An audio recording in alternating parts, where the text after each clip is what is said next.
It's time for Security Now. Steve Gibson is here. REvil may be gone for good. Steve explains why we might think that. The results from the Tianfu Cup security competition. I wonder who gets the benefit of these security flaws.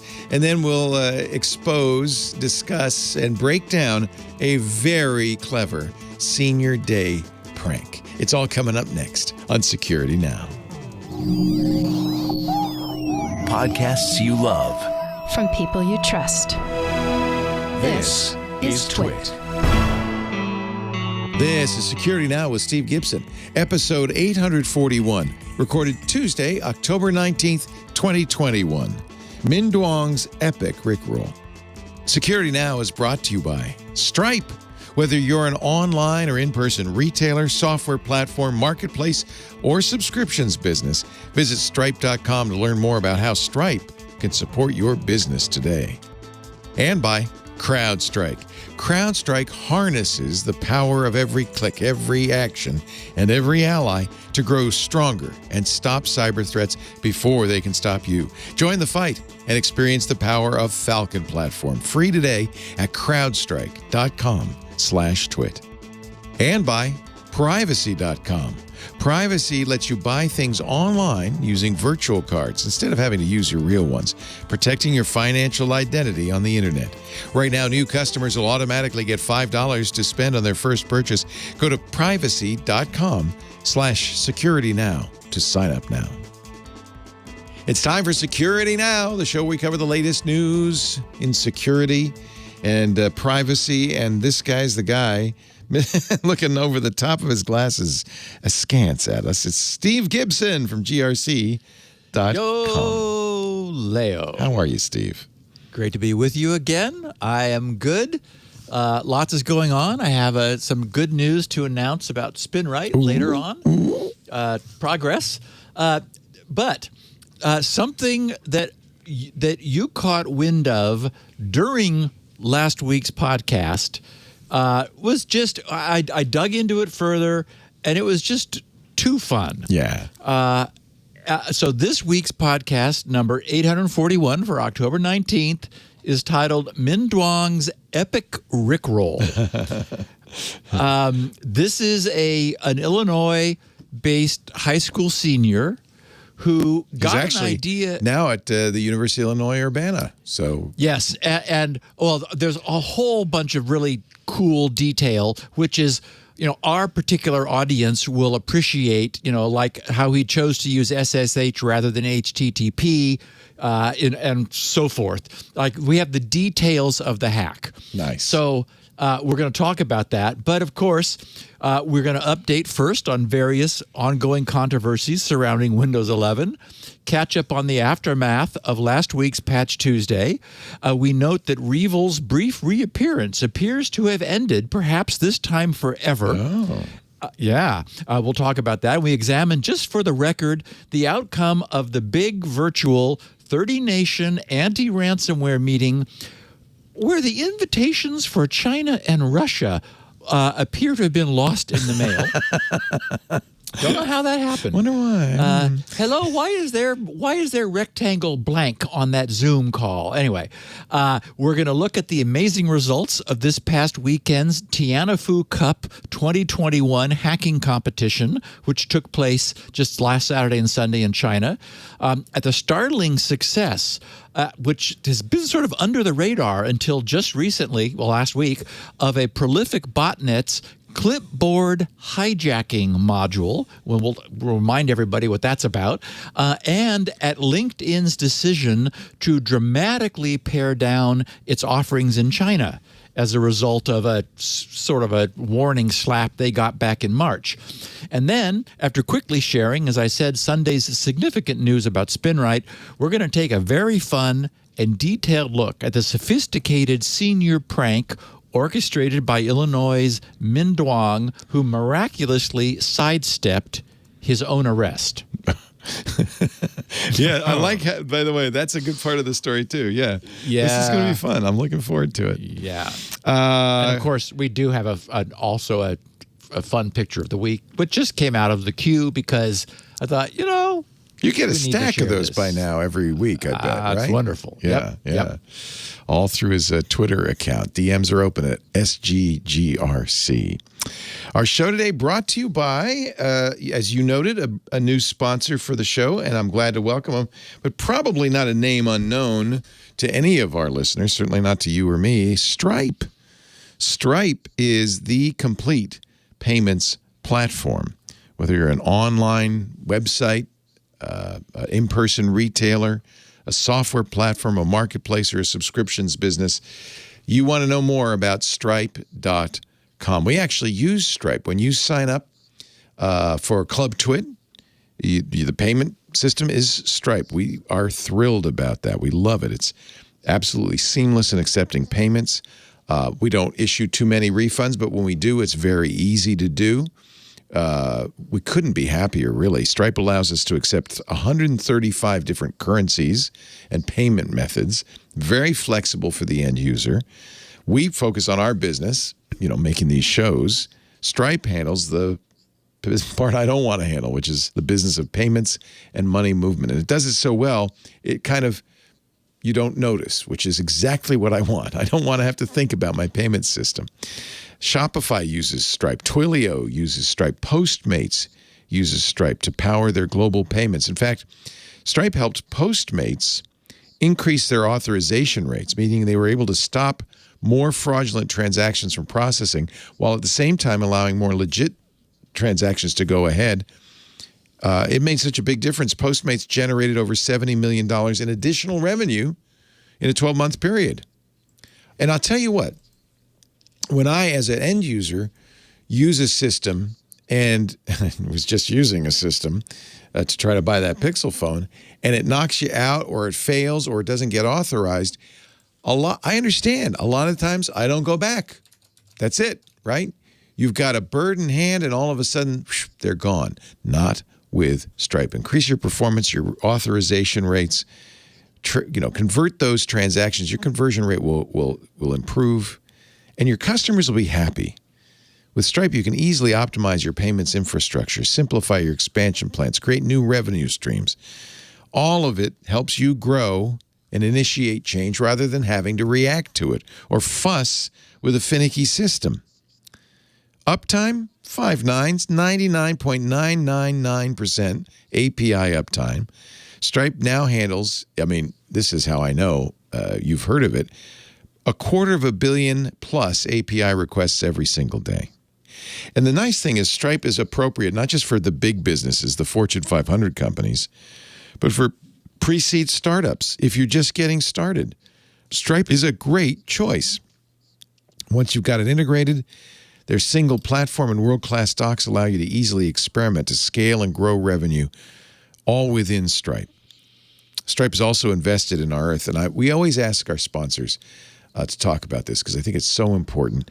Stripe Climate is a feature of Stripe that lets you direct a fraction of your revenue to help scale emerging carbon removal technologies in just a few clicks. So you can feel good about what you're doing. Your customers can feel good thanks to Stripe Climate. I think that's a really nice feature. It's just one of many. It's just one I wanted to highlight. Whether you're an online or in-person retailer, a software platform, a marketplace, a subscription business like ours, visit Stripe.com to learn more about how Stripe can support your business today. It's just the right way to do it. It's STRIPE, Stripe.com, the complete payments platform. We welcome Stripe to security now. It's nice to have them and be part of the family. Stripe.com. All right, Steve, you want to do this picture thing? Well, this is just one that I got a kick out of. Someone sent me apropos of technology and the podcast. This shows a sign somewhere in rural America that has some of the movable letters stuck on it that you see in pre-electronic displays. Anyway, so this thing probably stands about, 3 or 4 feet tall, and it says, "Has anyone tried unplugging the United States and plugging it back in?" Just reboot, please. Yes, we could use a reboot. The time-honored wisdom when something just doesn't work anymore. Well, when was the last time you rebooted that? Oh, Yeah, that's a good idea. So, okay, so I got a tweet which sort of gave me a platform for something that I did want to follow up on. This was Hickey J tweeted saying, "Hi, Steve. Related to your discussions on Windows 11 system requirements, I was interested to see that it was possible to install a 10-year-old, to install on, meaning Windows 11, on a 10-year-old PC with a second-gen i5 processor, running pretty well and seems to be receiving updates." So I just wanted to close the loop on that question and note that every report is that all machines, regardless of how they have Win 11 installed, are reporting that updates are being received. And given the number of people who I've seen citing that not receiving updates is a strong reason not to move to Windows 11 without Microsoft's full blessing, it's clear that just the threat of being cut off from the continual IV drip of Windows improvements and corrections serves as a powerful deterrent, exactly as Microsoft knew it would, while they proceed to deliver updates to every instance of Windows 11, as of course they will. So if anyone's worried, I don't think you need to worry. On the other hand, I don't think there's, as we've said, and as many people are observing, any great need to make the move unless you just, you like pain. Okay, so last week was October's Patch Tuesday, and it was as eventful as most have been recently for Windows. ThreatPost characterized one of last week's updates as, quote, a PrintNightmare fix to fix the other PrintNightmare fix. And as it turns out, that fix broke other things. After applying last Tuesday's patches, users and administrators of Windows 10 have started reporting wide-scale network printing problems. And of course, this has now become a monthly ritual, right? The culprit this time appears to be KB500 6670. Now, different releases of Windows get different cumulative monthly updates. Windows 11 gets KB500 6674. Windows 8 receives 6714. And the oldest Windows 10 supported, which is 1909, receives 6667. But it's 6670, which is used by Windows 10 2004, 20H1, and 21H1, that people are reporting trouble with. Now, given the nature of the trouble, it's more likely, or I would say, I guess more than likely, that all releases are actually seeing the same trouble, because this seems to be Windows-wide, and that it's, reports are appearing surrounding these three Win 10 editions, since they are by far the most prevalent, Windows 10 being the most recent. In any event, after installing this 6670, KB500 6670, within Win 10 networks, users are reporting that they cannot print to network print servers, with some users reporting a 0x00000709 or element not found errors when attempting to print.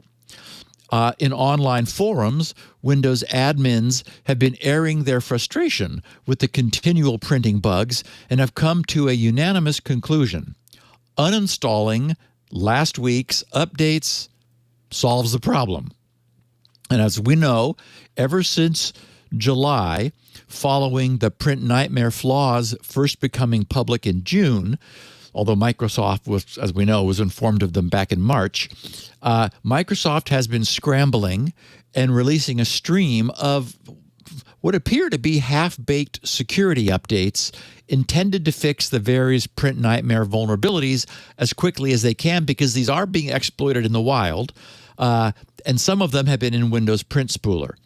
After seeing a bit of this and looking into the nature of the trouble, I made the observation on this podcast some time ago that we appeared to be seeing a true collapse of Windows printing infrastructure because the bad guys had figured out how to leverage Windows' traditional cross-network print driver auto installation, which provided Windows with some very popular and cool printing features. Unfortunately, these features had always been exploitable by anyone on the network to elevate their rights and execute their own code, but no one had until recently. Ever since then, Microsoft has been attempting to essentially patch the unpatchable. It's unpatchable because it's not a bug. It truly is a feature. Point and print is just a feature that Microsoft probably now regrets, at least as it's currently implemented. So Microsoft has been attempting to change Windows point and print features operation. And while these changes at least somewhat mitigate the vulnerabilities, we've been watching as they have created their own set of new problems for enterprise users. You know, imagine being an admin of a good-sized enterprise whose printing systems keep being broken over and over month after month. It would become a bit tiresome after a while. And I would wager that the people whose reports we're hearing posted or seeing posted are those whose admins haven't yet stopped hoping. I mean, there must be enterprises where they're just saying, you know, we're going to keep our defenses up for the PrintNightmare problem, but like wait until we see a month go by without other enterprises reporting continual problems before we decide to like catch up. Meanwhile, a different issue has beset new Windows 10 users, and guess where it is? Microsoft has confirmed a new and different printing issue for Windows 11. It causes printer installations to fail on systems commonly found in enterprise environments. Microsoft explains that a printer installation might fail when attempted over the network on devices that access printers via print servers using HTTP connections, and that installing printers might also fail when using the Internet Printing Protocol, IPP, in organizations sharing an IPP printer using printer connections. These problems are said to be specific to Windows 11 because they were fixed in either the September or October updates for the earlier operating systems, which technically, predate Windows 11. Well, except for this October, which update didn't, but, did by a week. But not yet for Windows 11. A fix for this is slated for later this month. Obviously they know how to do it. It just didn't get into Windows 11 in time. Last week's release, the good news for Patch Tuesday, it included a fix for a CVE 2021, which was numbered 36970. It's a spoofing vulnerability in, yes, Microsoft Windows Print Spooler that has a pretty high CVSS score of 8.8. Chris Morgan, who's a senior cyber threat intelligence analyst at Digital Shadows, said that the spoofing vulnerability fix Microsoft pushed out last week is meant to fix new problems that previous patches have introduced. Okay, Chris said, quote, while Microsoft provided a fix in their September 2021 update, the patch resulted in a number of new management problems. Certain printers required users to repeatedly input their admin credentials every time an application attempted to print, or had a client that connected to a print server. Chris added that, quote, other problems included event logs recording error messages and denying users the ability to perform basic prints.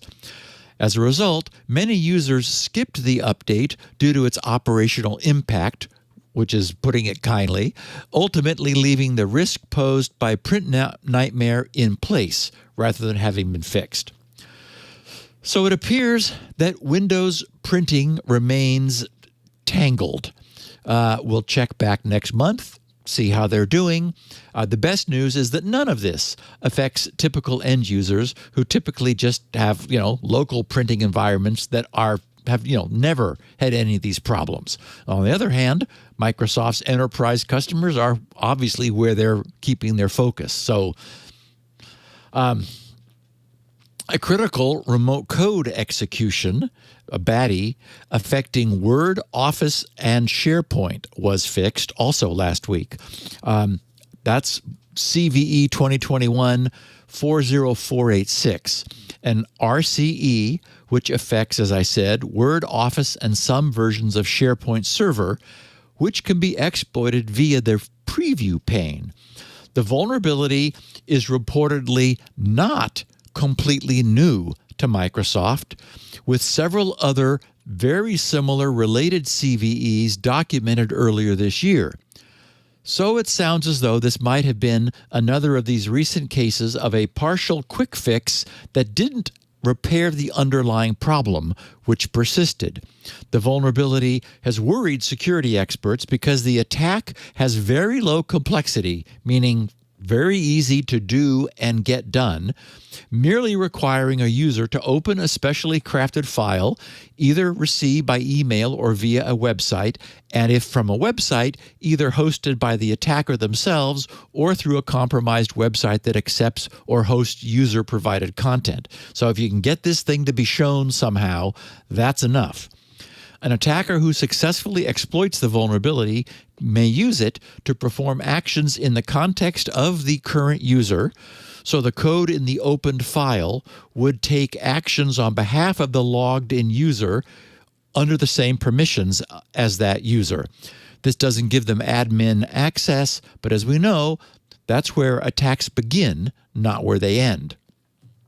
Okay, so overall, there were a total of 74 vulnerabilities of various severities fixed, with one being a true zero-day. The tech press, again, was reporting that there were 4 0 days, but there were 4 critical problems, only one of which was known to be actively exploited, thus 1 0 day. But that one, tracked as 40449, is an elevation of privilege vulnerability in the Win32k DLL. So that's in the kernel. Earlier this year, Kaspersky researchers discovered that an exploit of this vulnerability was being used to elevate privileges and commandeer Windows servers as part of a Chinese-speaking advanced persistent threat campaign from the APT threat actor known as Iron Husky. The exploit chain was observed to terminate with the installation of a newly discovered remote access Trojan, a rat, dubbed MysterySnail, which put me in mind of those ridiculously named, what were those, vuln something, that was that thing that was spitting out dumb names for vulnerabilities. Yeah, the vulnims. Volvonims? Was it Volvonims? Volvonims, yeah, I don't know. Maybe that's a little too risque sounding. Anyway, they were being installed on this MysterySnail was being installed on compromised servers with the goal of stealing data. A senior manager of vulnerability and threat research at Qualsys said that if left unpatched, MysterySnail, which is a mystery, has the potential to collect and exfiltrate system information from compromised hosts, in addition to other malicious actors apparently somehow having the ability to gain complete control over the affected system and launch further attacks.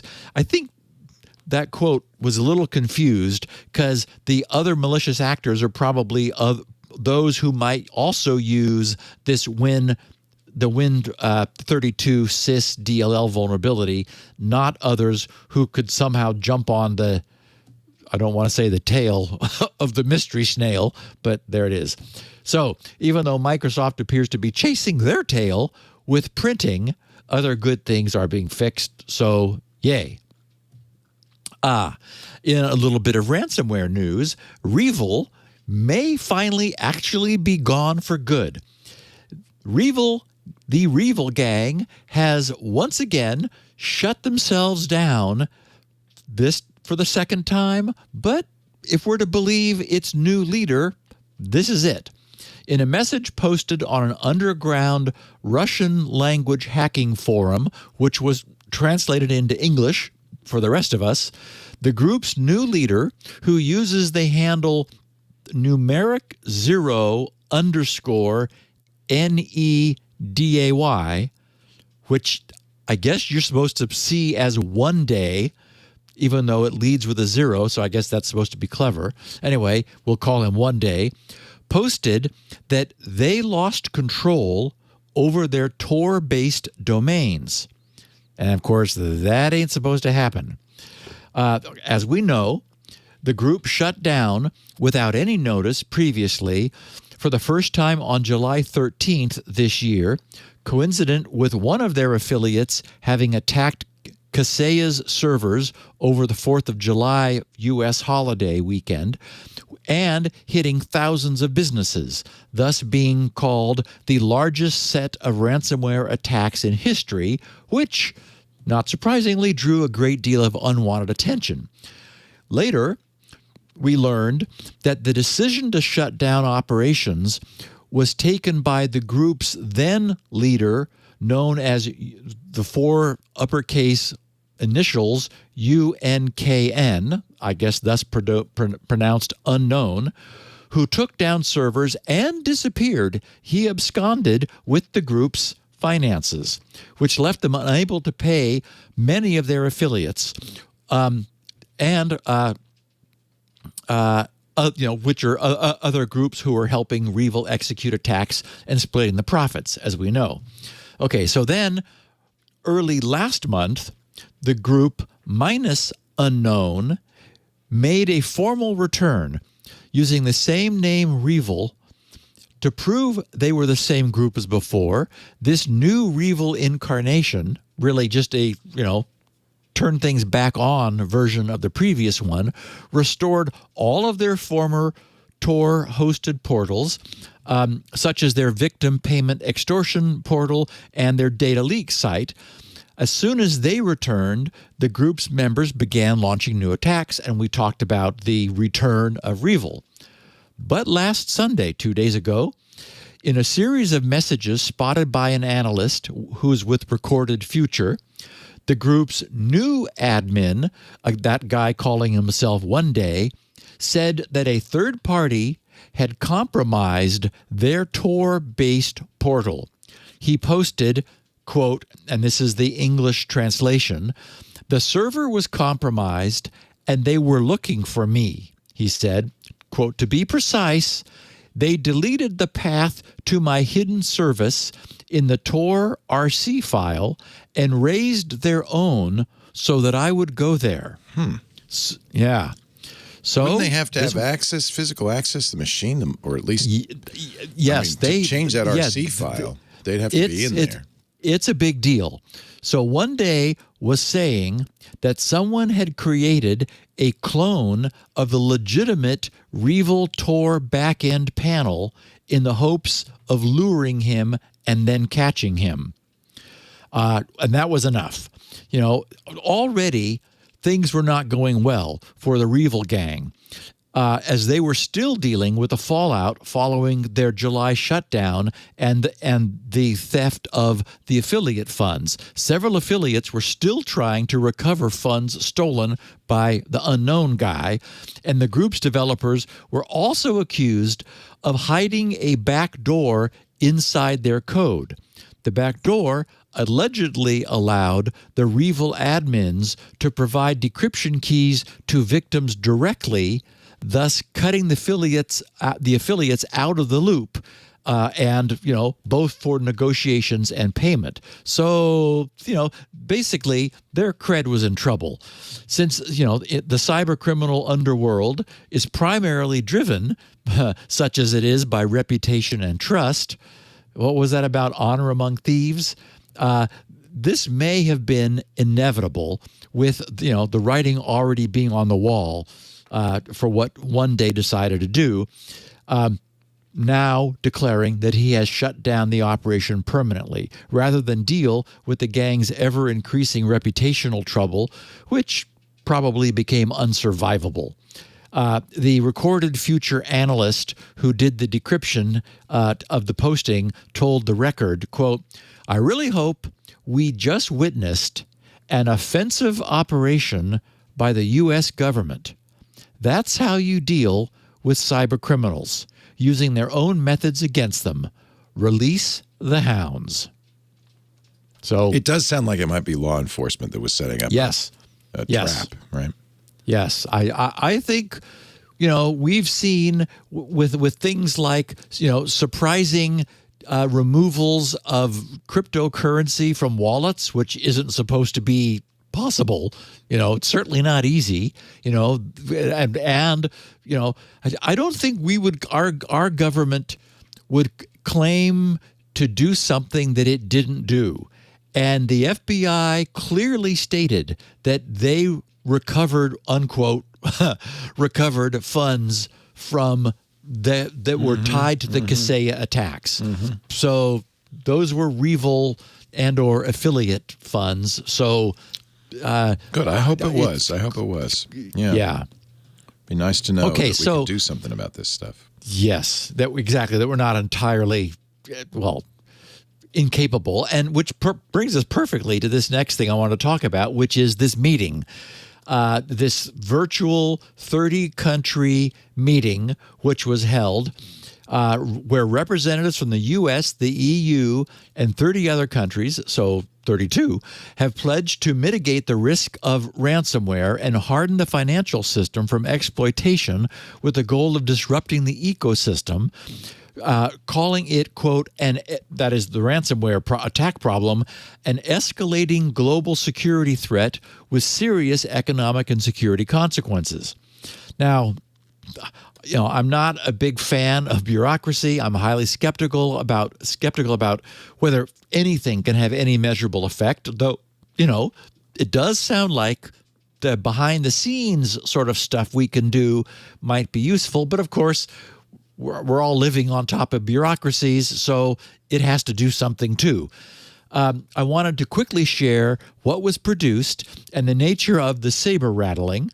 There were also some interesting Bitcoin account transaction statistics that are worth airing. So, in a statement released last week following the meeting, officials said, quote, "From malign this is the intro. From malign operations against local health providers that endanger patient care to those directed at businesses that limit their ability to provide fuel, groceries, or other goods to the public, ransomware poses a significant risk to critical infrastructure, essential services, public safety, consumer protection and privacy, and economic prosperity." Right, blah, blah, blah. Okay, and to that end, efforts are expected to be made to enhance network resilience by adopting cyber hygiene good practices, such as using strong passwords, securing accounts with multi-factor authentication, maintaining periodic offline data backups, keeping software up to date, and offering training to prevent clicking suspicious links or opening untrusted documents. And as we know, none of that's bad, but it's also all already well-established best practice, right? I mean, that's what you're supposed to be doing. Yet, apparently it's not helping. Okay, so besides promoting incident information sharing between ransomware victims and relevant law enforcement and cyber emergency response teams, that's the CERTs, the initiative aims to improve mechanisms put in place to effectively respond to such attacks, while also countering the abuse of financial infrastructure for the sake of laundering ransom payments. Okay, now, and again, putting pressure on the payment system makes some sense if you can actually do it. The joint bulletin was issued by ministers and representatives of Australia, Brazil, Bulgaria, Canada, the Czech Republic, the Dominican Republic, Estonia, European Union, France, Germany, India, Ireland, Israel, Italy, Japan, Kenya, Lithuania, Mexico, the Netherlands, New Zealand, Nigeria, Poland, the Republic of Korea, Romania, Singapore, South America, Sweden, Switzerland, Ukraine, the UAE, the UK, and the US. Notably absent, as I said, from the list were China and Russia. And I guess you don't want the fox guarding the chicken coop or the hen house or whatever. The international counter-ransomware collaboration comes as illicit payments topped nearly $500 million globally in the last 2 years alone. $400 million in 2020 and $81 million in the first quarter of 2021. So I guess they hadn't had recent accounting for the last half or the last 2 quarters of 2021, necessitating the payment flows that make the activities profitable are subject to anti-money laundering regulations, and the networks that facilitate these payments are held accountable. In late September 2021, the U.S. Treasury Department imposed sanctions on Russian cryptocurrency exchange SUEX, S-U-E-X, for helping threat actors launder transactions from at least 8 ransomware variants, marking the first instance of such an action against a virtual currency exchange. The U.S. government said, quote, Treasury will continue to disrupt and hold accountable these ransomware actors and their money laundering networks to reduce the incentive for cyber criminals to continue to conduct these attacks. And, yay, but will that have how much effect? We don't know. The development also follows an independent report published by the department's Financial Crimes Enforcement Network, that's FinCEN, which potentially tied roughly, and now I'm skeptical about this number, but I'll explain in a second, $5.2 billion worth of outgoing Bitcoin transactions to 10 most commonly reported ransomware variants. Okay, now there's just no way that 10 most commonly reported ransomware variants made $5.2 billion worth in Bitcoin. Okay, but in addition, they identified 177 unique wallet addresses used for ransomware-related payments based on an analysis of 2,184 suspicious activity reports, those are SARs, filed between, and here's the question I have, January 1st, 2011 and June 30th, 2021. Okay, so they're saying $5.2 billion worth of outgoing Bitcoin transactions, but it's spread over a period of the last 10 years. And I wonder whether the historical or the present value of Bitcoin was used when calculating that summary. As we know, it's worth way more. I don't know if that's sad or not, but, Leo, for us, we have some history. It's worth way more now than it was back then. At the same time, the bulk of the high-value transactions have been recent, when Bitcoin has been pricey. In the first half of 2021 alone, ransomware-based financial activity is estimated to have extracted at least $590 million for the threat actors, with the mean average total monthly suspicious amount of ransomware transactions pegged at $66.4 million monthly. Ooh. I wonder, though, where the $5.2 billion number came and that's from. my point. That seems like a lot. Yes, I wonder if they summed up all of the Bitcoin transactions and then multiplied it by today's maybe they did. Bitcoin value. That's probably what they did. Yeah. Yeah, exactly. Whereas 10 years ago, the bad guys would have been immediately taking that money and moving it into their own fiat currency. So, We also know that these guys move money back and forth to make it appear like more transactions are occurring than actually are, and things like that.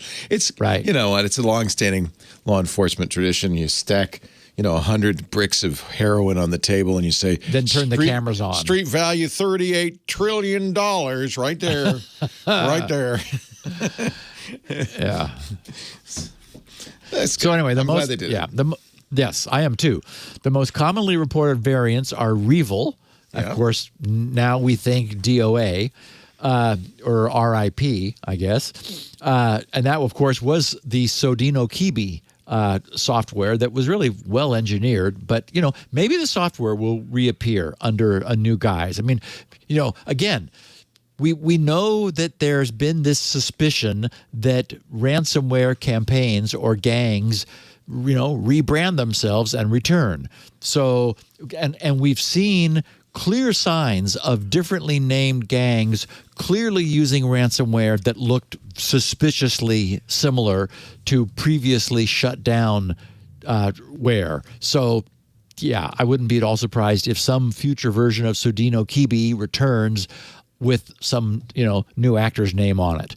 So anyway, the most commonly reported variants are REvil, Conti, Darkside, Avedon, and Phobos.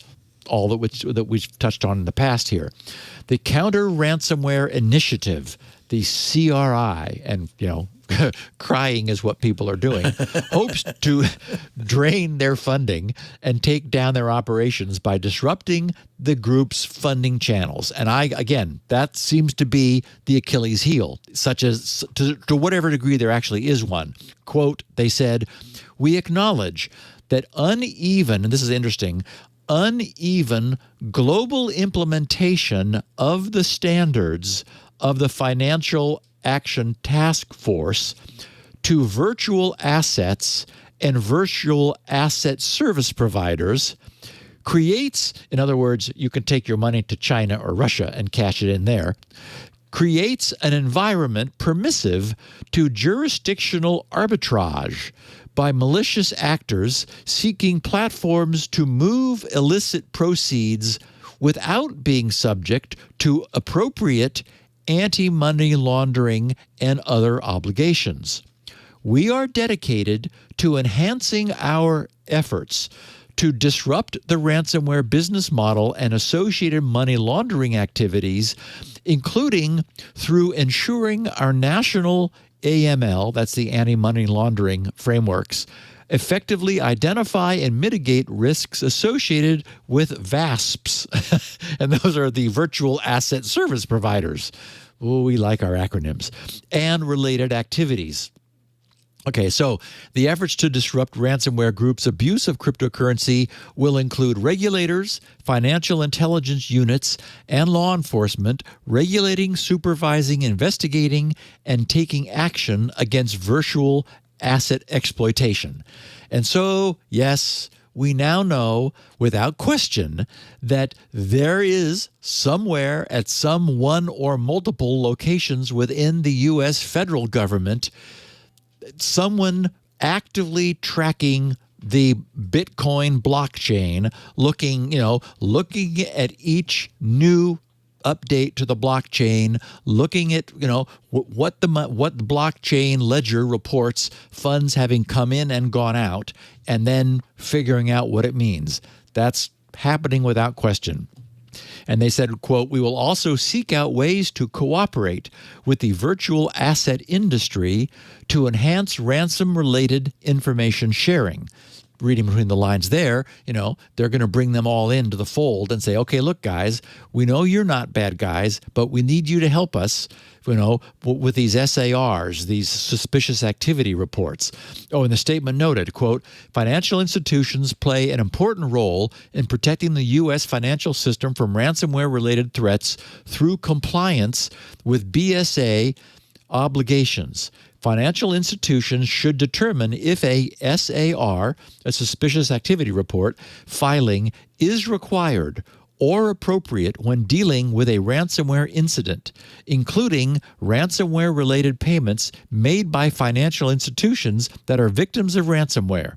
And remember, we just talked about last week how that legislation that had easily passed the Senate and was expected to easily cruise through the House and then be signed into law would require businesses to report the payment of ransom within, something was 24 hours, and something there was a 24 and there was a 72. Right. You had to report the event within one of those and the payment within another's. But still, so required reporting will be something. And of course, if you're then a financial institution that accepted the payment and didn't file a report, then you'd be on the hook too. So basically, the idea is by knitting the government's monitoring into these transactions, people are, very much like the IRS, you better pay your taxes or you could be in trouble. So you better file reports or we're going to get you.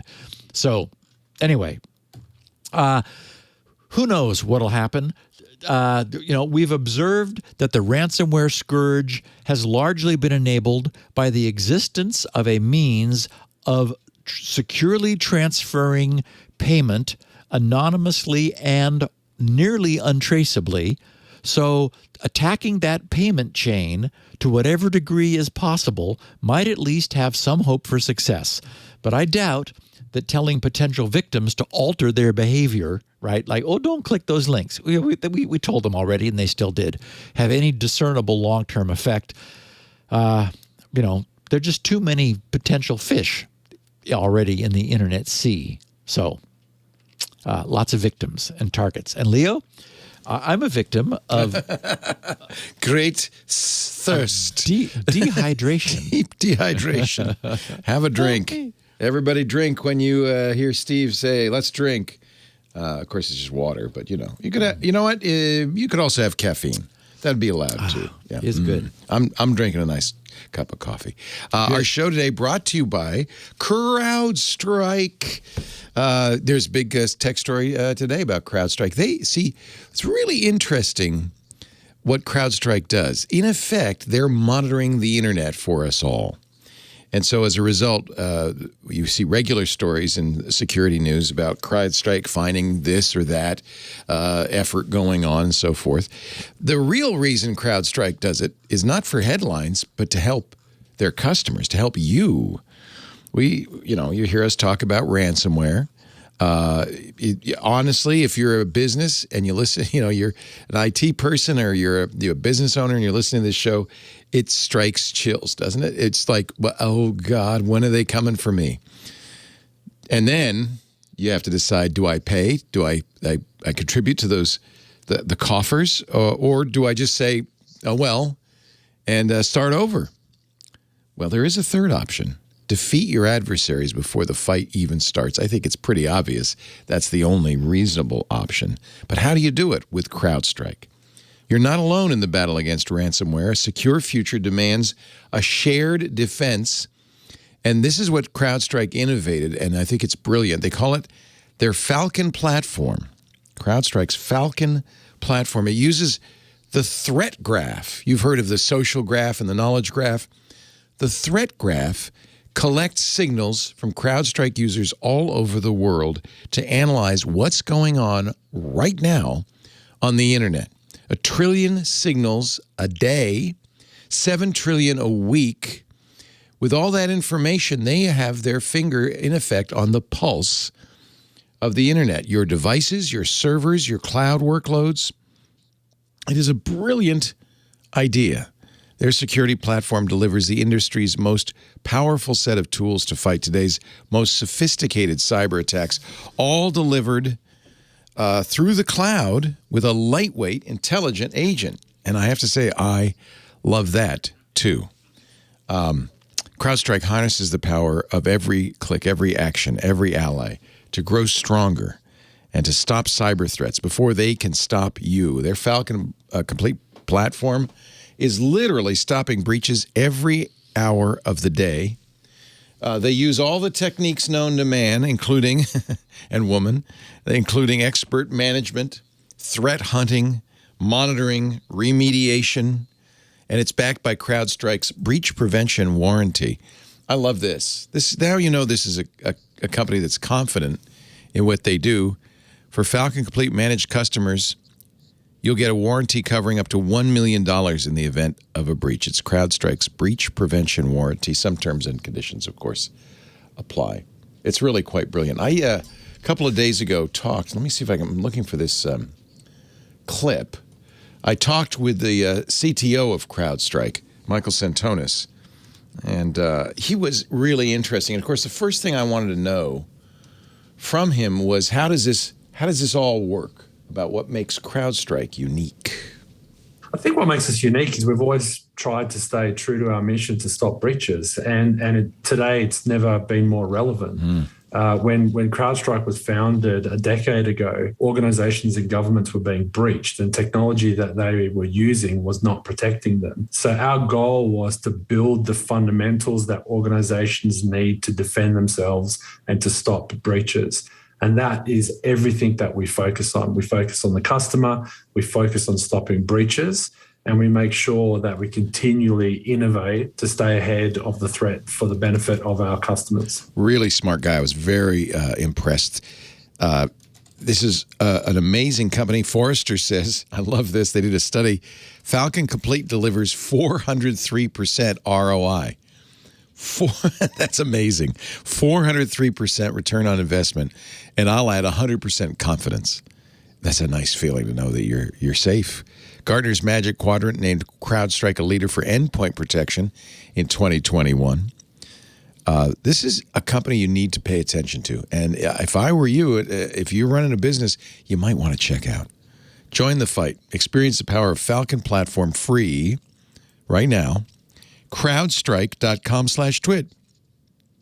Crowdstrike, CROWDSTRIKE.com/twit. Crowdstrike, because what we've built together is worth defending together. It's the only way to do it, really. Crowdstrike.com/twit. We thank them so much for their support of security. Now, back to the fully hydrated Steve Gibson.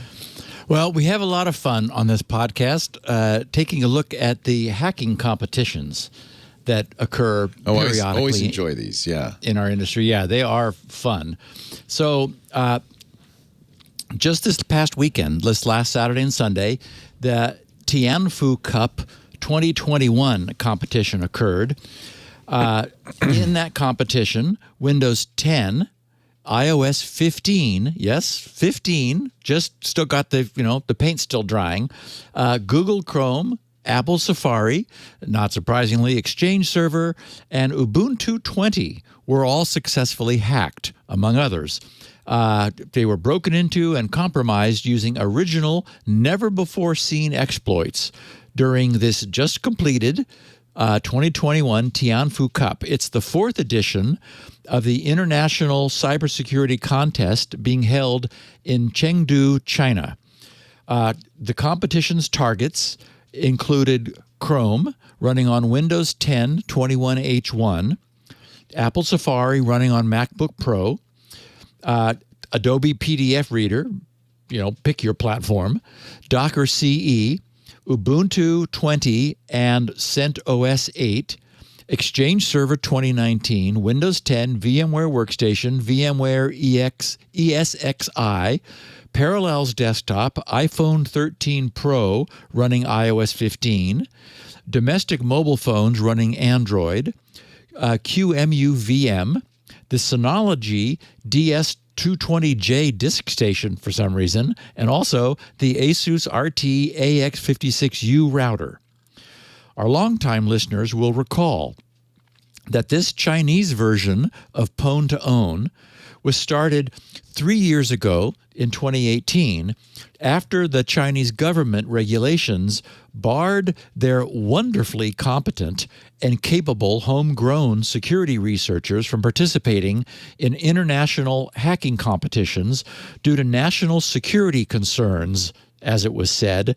I wondered if maybe it was perhaps over worries that they might not choose to return home.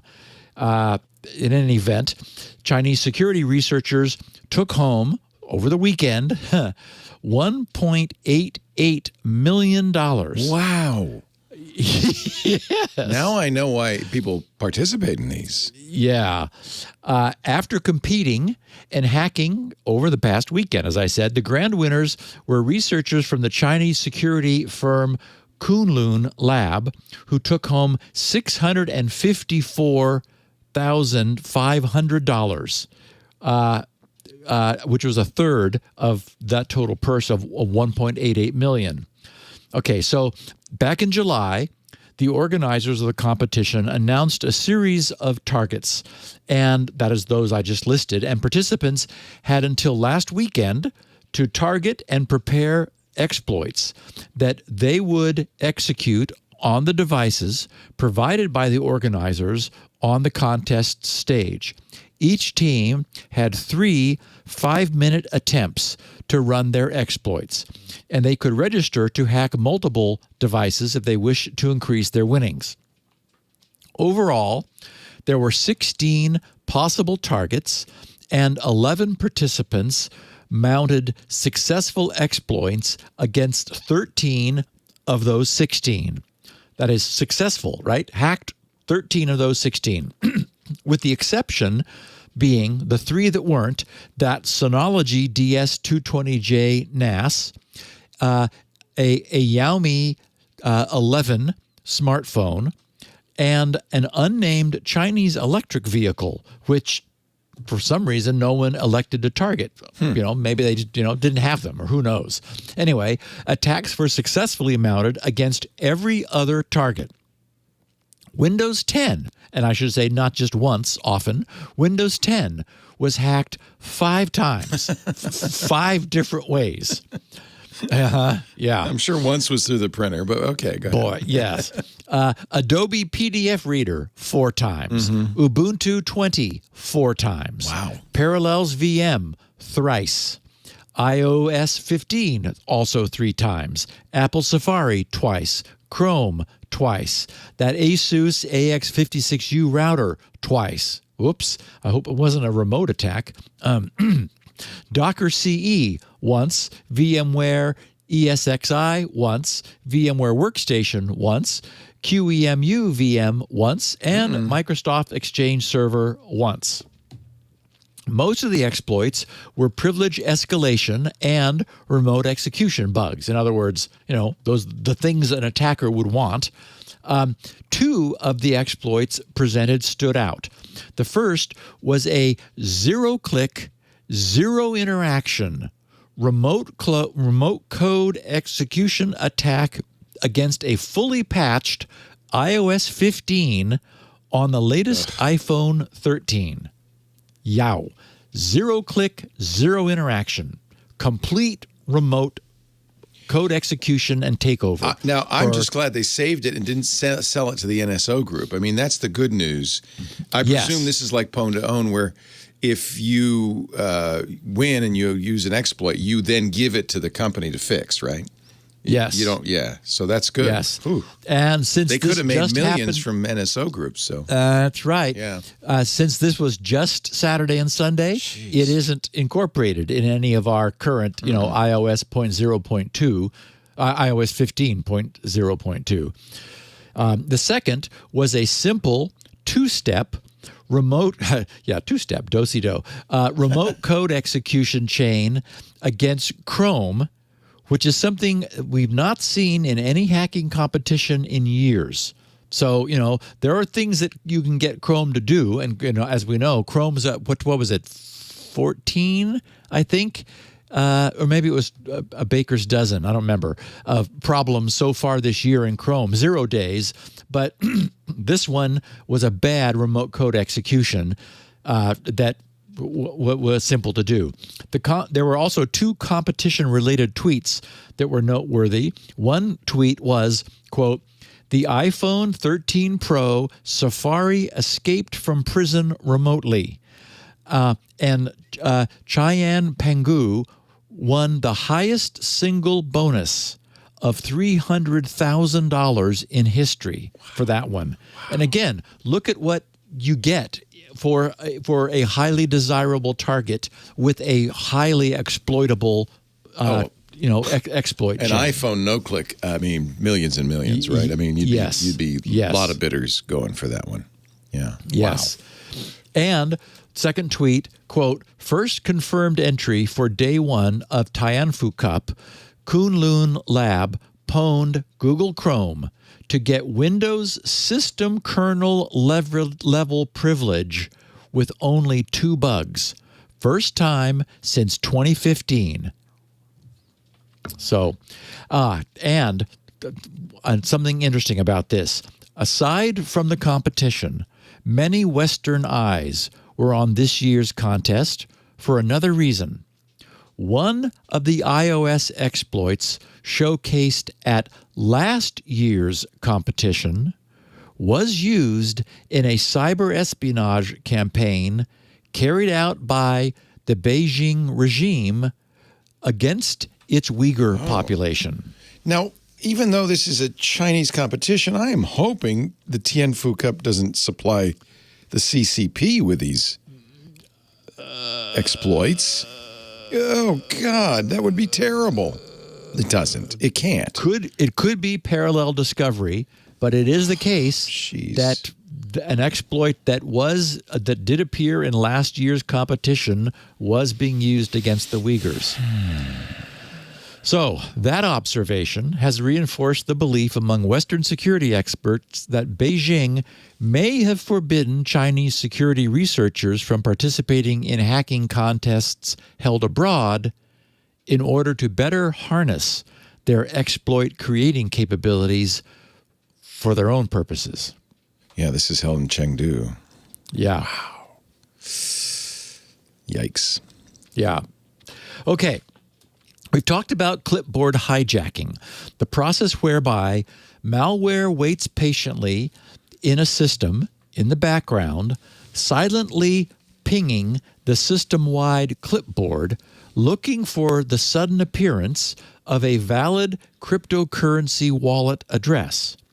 And when found, would wait for the user to paste that content into its target app, then replace the pasted contents on the fly with one of its own addresses that it controlled. In this sneaky way, the unwitting user would be irretrievably sending their cryptocurrency to the hacker's wallet. But just how much cryptocurrency could such attacks net? Would you believe, in the in the jargon of Maxwell Smart, would you believe $24.7 million in Bitcoin, Ether, and Dogecoin? Okay, first spotted in 2016, the MyKings botnet, as it's named, or one of its names, has been one of the most sprawling malware operations in recent times. The gang behind this botnet, also referred to as the Somamanru or dark cloud botnets, same, operates by scanning the internet for exposed Windows or Linux systems running unpatched software. Using known exploits for those unpatched vulnerabilities, the MyKings gang infects these servers and then moves laterally inside their networks. Reports published through the years by Guardicore, Proofpoint, Kihu 360, VMware's Carbon Black, and Sophos have described MyKings as one of the largest malware botnets that has been created over the past decade, with the number of infected systems sometimes easily totaling more than 500,000 hacked machines. In its early years, the botnet was primarily seen deploying a Monero cryptocurrency miner on infected hosts to directly generate profits for the botnet's operators. And a January 2018 report by Proofpoint estimated the group's profits at the time at around $3.6 million, based on the Monero funds they had found in some wallets they linked back to the group. But through the years, the MyKings Group operations and malware have evolved from a hack and mine operation. The botnet became a Swiss Army knife of nastiness, with all sorts of modules for moving across internal networks, spreading like a worm, and and carrying out various attacks. In 2019, Sophos had said that one of the newest modules it had spotted then was that clipboard hijacker. And at the time, Sophos had concluded that this MyKings clipboard hijacking module probably wasn't that successful or widely used. Quote, never received more than a few dollars, unquote, and that stealing cryptocurrency by hijacking the clipboard didn't look like, quote, the most profitable operation of MyKings, unquote. But in a report just published last week, Avast said that since 2019, MyKings appears to have perfected this module, which now detects addresses pasted for 20 different cryptocurrencies. The Avast researchers said they had analyzed more than 6,700 samples of the MyKings malware to identify and extract more than 1,300 cryptocurrency addresses used by the gang to collect their funds. In these addresses, researchers said they found more than $24.7 million in Bitcoin, Ether, and Dogecoin. And the breakdown is... It's Doge. Oh, Doge. Sorry, Doge. It's a meme. It's a little doji. It's a little there's no D. Doge. There's no second dot. D and Dodge. So Doge. It was a joke coin until it started becoming valuable. Well, in fact, it's the most money here. I know. Bitcoin. The breakdown of that 24.7 into the top three. Bitcoin is at 6.6 million. Ethereum at 7.4 million, Dogecoin at 10.65. So it's more than the others. That's hysterical. Yeah. Actually, they must be very low value. Because that's right. That 6.6 Bitcoin is only 132 of them, whereas that 10.65 million in Doge is 44.618 billion. I just think it's bizarre that a ransomware gang would demand Dogecoin. Is hysterical to me. But it's interesting. So it's not just Bitcoin. Yeah, I think one of the reasons may be that it's a one means of staying under the radar. Yeah. Although also remember, these are not ransomwares. These are Malware. currency transfer intercepts. So people buying and selling using Dogecoin have lost $10.652 million. I see. Where they send payment to someone who says, When are you going to send it? Right. And the guy says, I already did. Right. And the guy's, I didn't get it. Yeah. Because now it makes sense. Anybody who's using Dogecoin, they're probably ripe for the plucking. Yeah. Wow.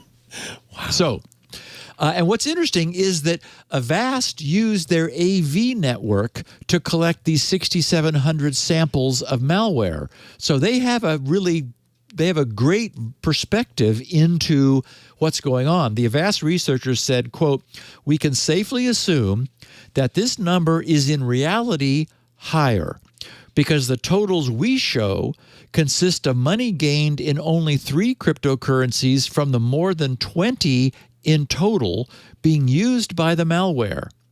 While the researchers said that some funds were linked to MyKing's past cryptocurrency mining activity, the vast majority appears to have come from the overwhelming success of the clipboard hijacking module. In other words, intercepting the transfer at the desktop of cryptocurrency payments and receptions.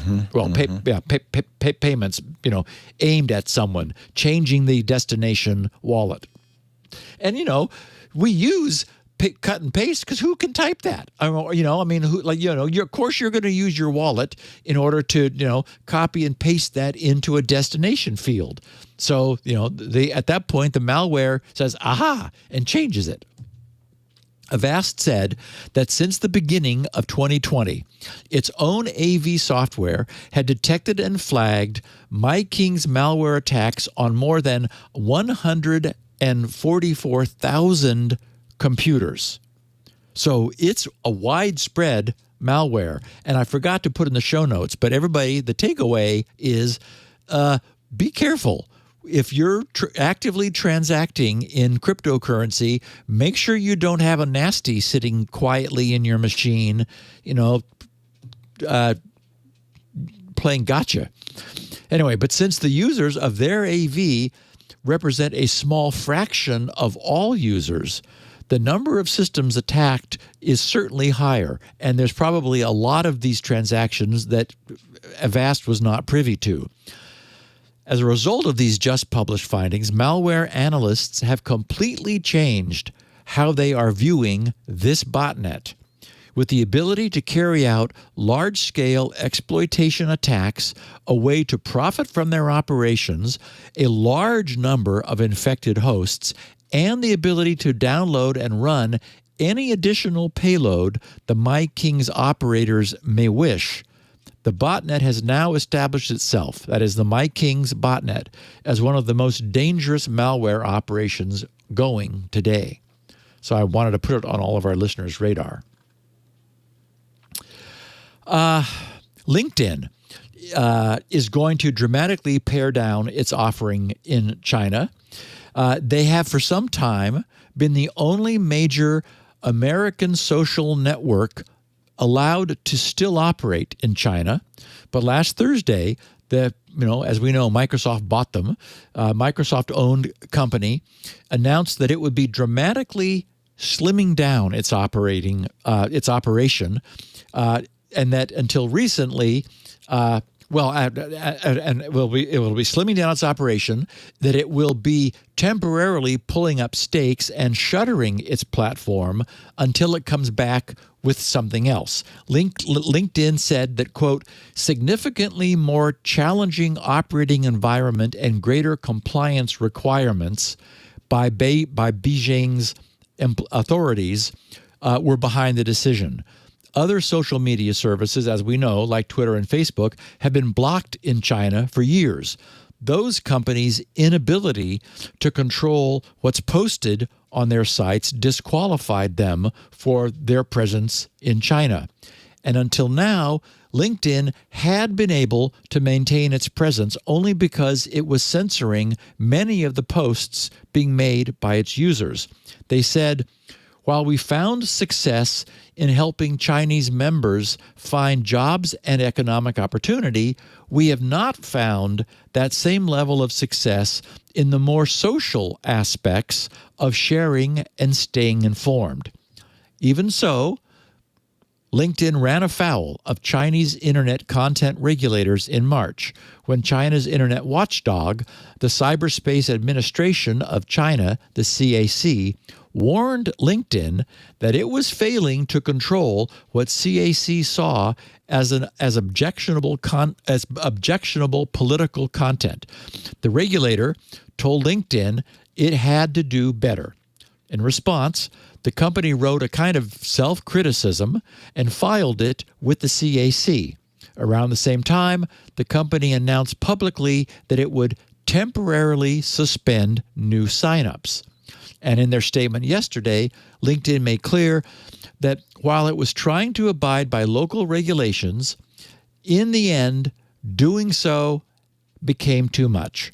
They said, quote, we're also facing a significantly more challenging operating environment and greater compliance requirements in China.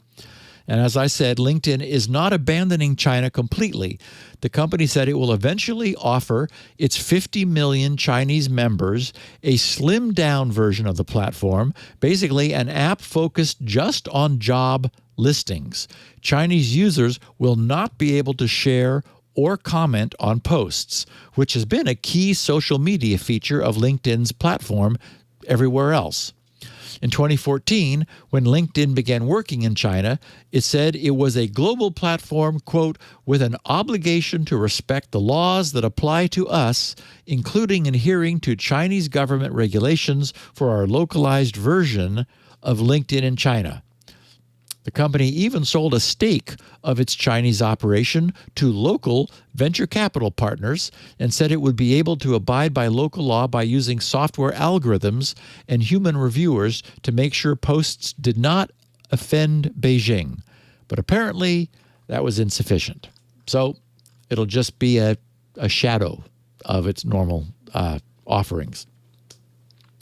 I had one really nice closing the loop tweet that I saw last week, posted by a Fred A. Rhodes III. I grabbed a snap of it as it appeared in my tweet deck. He had a bunch of fun icons and emojis, and then said 3 exclamation points, boom, 3 exclamation points surrounded by parens.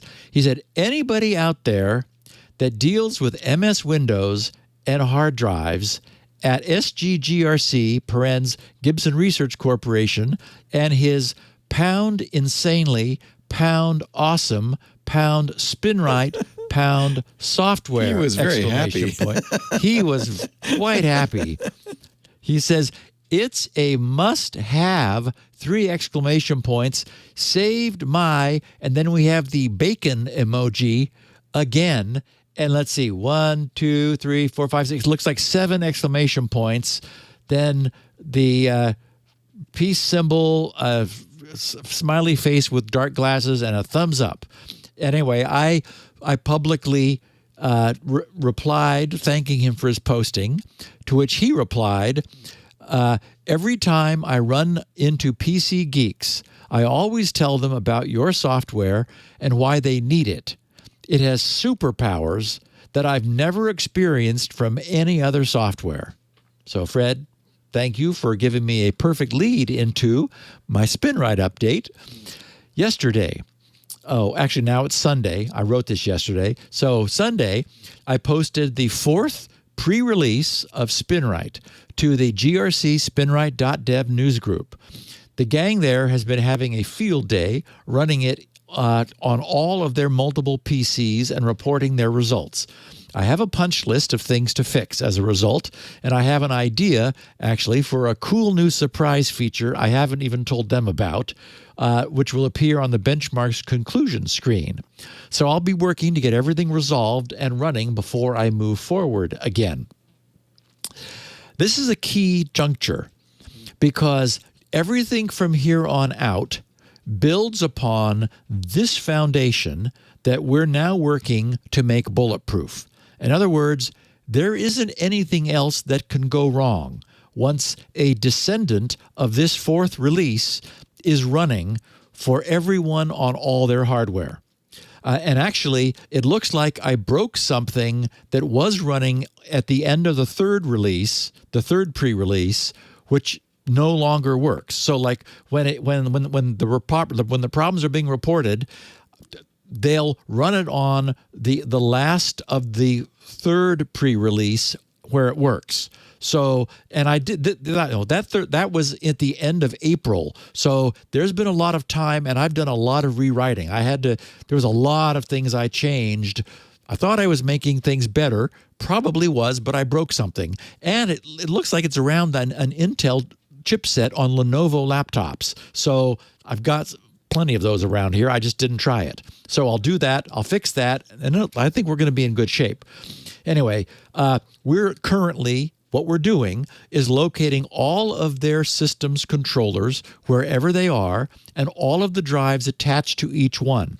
We're determining how to best we meaning SpinRite, determining how to best communicate with each drive through its controller, then doing so with that method, and performing read and write confidence tests to verify everything, and then finally benchmarking. The fact that we're now performing benchmarks on these drives in SpinRite and seeing hundreds of megabytes per second of throughput means that we'll be seeing many gigabytes per minute and terabytes per hour to deliver vastly faster performance than we've ever had, while also even improving upon SpinRite's ability to recover data from troubled mass storage devices, because it'll be so much faster, I'll be able to do, basically dig a little bit deeper.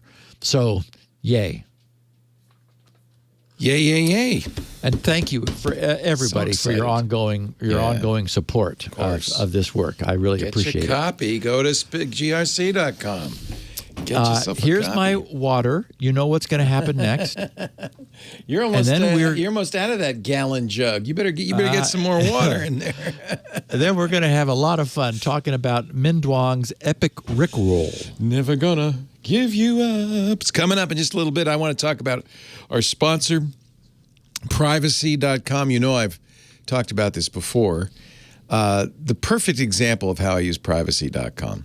It's a virtual credit card. You can lock it to a merchant or have it just be a one-time burner. So you can imagine immediately the value of this.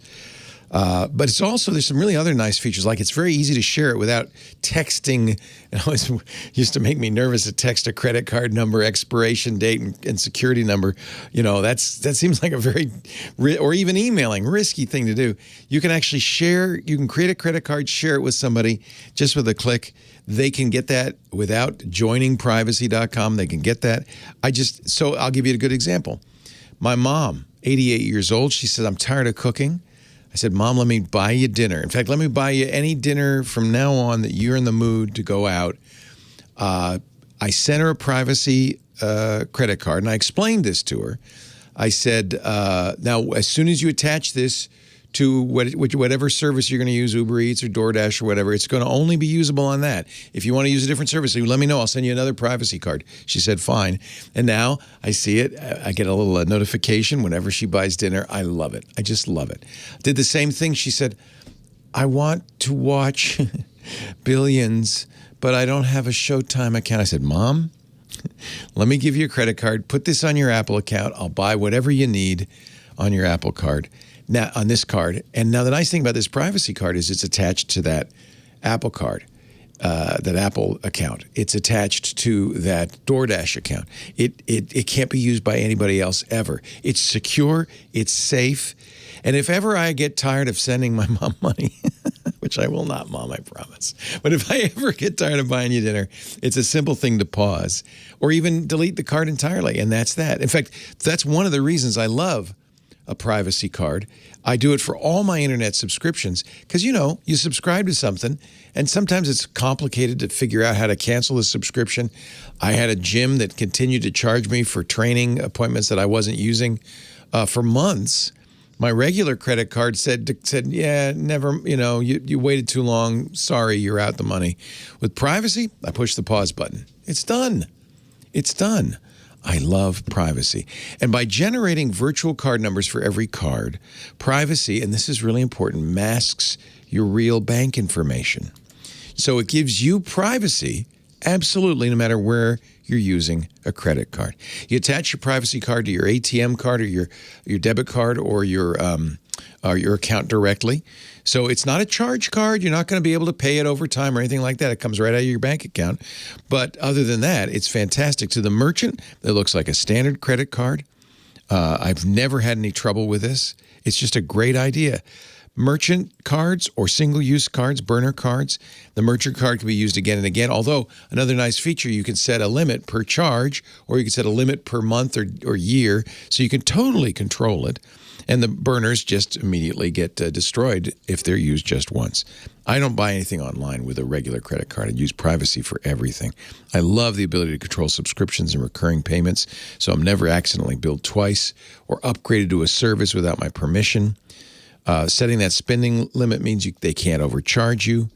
And it's not unusual to find somebody's, extended your subscription or, upped your subscription. And being able to just stop that, nip it in the bud is great. And because you're always getting information about how the card's being used, either on the website or if you want, you can get it through notifications, you can get it through emails. And I have it tied to my checking account. You have two ways of doing this. You could say privacy, don't report to the checking account what I'm spending money on, or pass that information along, which is what I do. So at my checking account statement, I can see everything that was purchased through privacy. I can go on and on. I'm such a fan of this. They've got a Chrome extension or a Firefox extension, which will actually fill out credit card information for you, generate a new card whenever you need one. I love the ability to share cards. I love the account summary on Privacy's website. They have a summary page. Makes it really easy to budget. You can filter by date. You can tag stuff too, which is great. You could tag every card, so you can sort the cards by category, which I think I'm going to use because I've been a privacy user for several years before they were a sponsor, for sure. In fact, when Lisa said they want to buy ads, I said, I can tell you about that. I love this company. I have probably, I don't know, I haven't counted, but I probably have hundreds of cards because I use them and it's great. There's no problem. I just create another one anytime I need it. Protect your financial identity online. Protect your privacy. Protect your money. Go to privacy.com/security now. You can sign up for an account. As a new customer, you'll automatically get $5 to spend on your first purchase. And it's also a little incentive for you to go to that special address so that we know you saw it here. They know you saw it here. Privacy.com/security now. I think it's fantastic. And I don't stay home without it. That's the new slogan. Privacy, I just made it up. Privacy.com/security now. Thank them for their support, by the way. If you see the guys, say, hey, thank you for supporting Steve. Because what you're doing here, Steve, is so important. This one's just for fun, though. I like this story. This one is neat. And yeah. Okay, so just to start us off all on the same page, Wikipedia explains Rickrolling as, it says Rickrolling, alternatively Rick-rolling or Rickroll, is a prank and an internet meme involving an unexpected appearance of the music video for the 1987 song Never Gonna Give You Up, performed by the English singer Rick Astley. The meme is a type of bait and switch using a disguised hyperlink that leads to the music video. When victims click on a seemingly unrelated link, the site with the music video loads instead of what was expected. And in doing so, they are said to have been rickrolled. The meme has also extended to using the song's lyrics or singing it in unexpected contexts. And as we'll see, that's what happens in this case. So, upon learning that a quite industrious Illinois high school senior by the name of Minh Duong, he's Vietnamese descent, had deeply hacked not only his own high school's network, but the networks of his entire high school district, my initial dread was imagining that he'd been immediately arrested by district officials who lacked any sense of perspective or humor. After all, these days, apparently just the view source menu item on a web browser, you saw that. and then viewing the source is all it takes. And yeah, Leo, I didn't mention this, but many people tweeted this. There was some idiot governor somewhere. Governor of Missouri, yeah. Oh. I know. Yeah. Yeah. So a reporter clicked view source on some website and noticed that the Social Security numbers of 1,000 government employees was like visible on the page in the source. The reporter even did everything right. They disclosed it to the state before they printed the story the next day, and still the governor called him a hacker. He should go to jail for this. That's advanced hacking, Leo. It's too embarrassing is what it is. He was just embarrassed. Wow. Anyway, yeah. Anyway, the good news. Everything's hacking. I'm totally surprised that Minh did not go to jail, go directly to jail. Yes. And you'll hear both he and I have some caveats about this. The good news is the nature and intent of this prank was kept in perspective, and District 214's cybersecurity was improved as a result. collects on the website videos of this happening. The bell goes off and...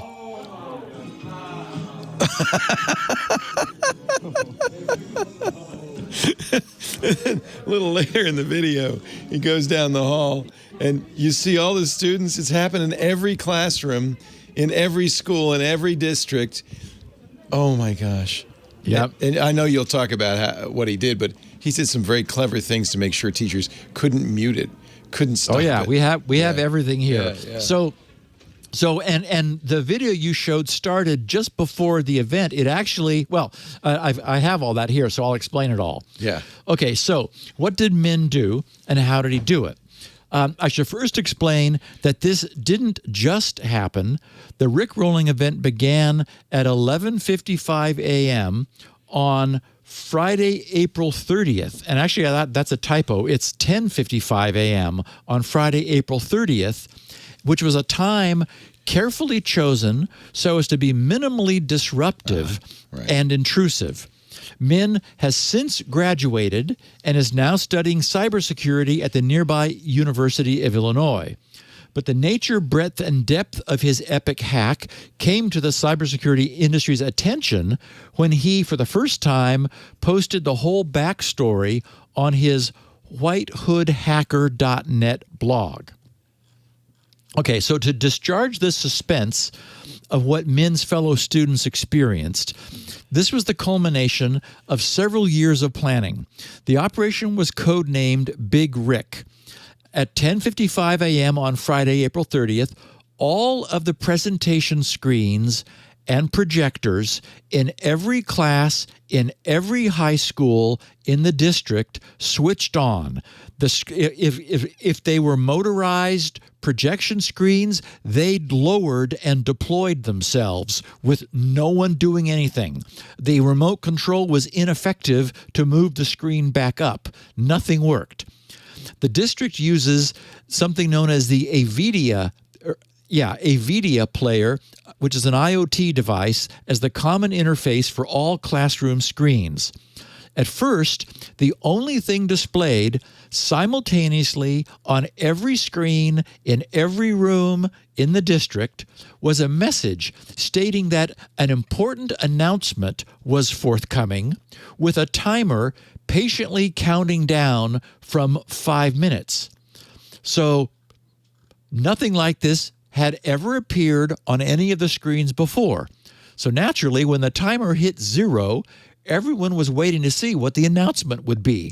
And in that video that he has on his page, and what you're showing, Leo, we see one instructor who's like looking at the screen behind him, like what the heck is going on? I mean, he has no idea what's happening. At one point he picks up the remote control and tries to like shut it off, but it doesn't work. And so it's like, okay, well, so everyone wanted to see what the announcement would be. They immediately realized that it was a sophisticated prank when Rick Astley appeared on every screen and began crooning the well-known lyrics to Never Gonna Give You Up. The video ran for 10 minutes, then shut down, and the entire system reverted to its normal operation as though nothing out of the ordinary had happened. It's so funny. But the prank wasn't quite complete. At 2:05 p.m., all of the school bells rang, signaling the end of a class, just as they should. But instead of the bell sound, they played the song again.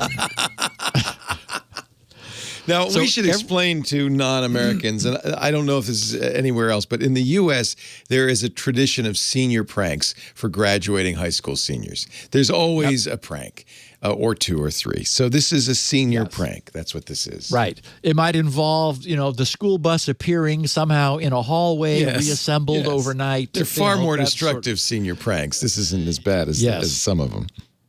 So in this case, everyone got Rickrolled a second time at the end of the day. After that, Minh immediately sent a 26-page report to the school district outlining exactly how he and his friends had pulled this off. And because of that, the district decided not to press charges. The director of technology had the class to thank them for finding the flaws in their system. Okay, so now we know what Minh and company did. Let's get his perspective. But before I go any further, for any of our younger listeners, please do not take this one-off success, which fortunately had a very happy ending, as any form of permission to do anything similar. Minh was fortunate. He was not entitled to receive the leniency that he was given. Make no mistake, there are computer and network intrusion laws on the books that Minh absolutely violated. It could so very easily have gone so very wrong for him and his friends. The decision could have been to make an example of them with a zero-tolerance policy, and I would bet that there was some discussion along the way to that end. So I do not mean to be glamorizing something that I, myself, would never consider doing today. Now, About when you were a senior in high school. Given my history, Yes.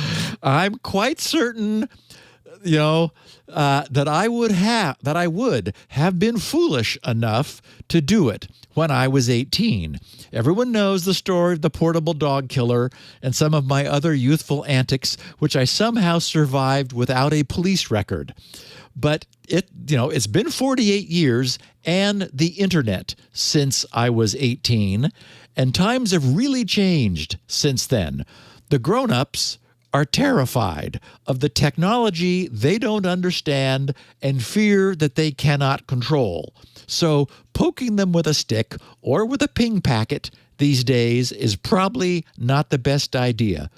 Please don't do it. Really. Okay.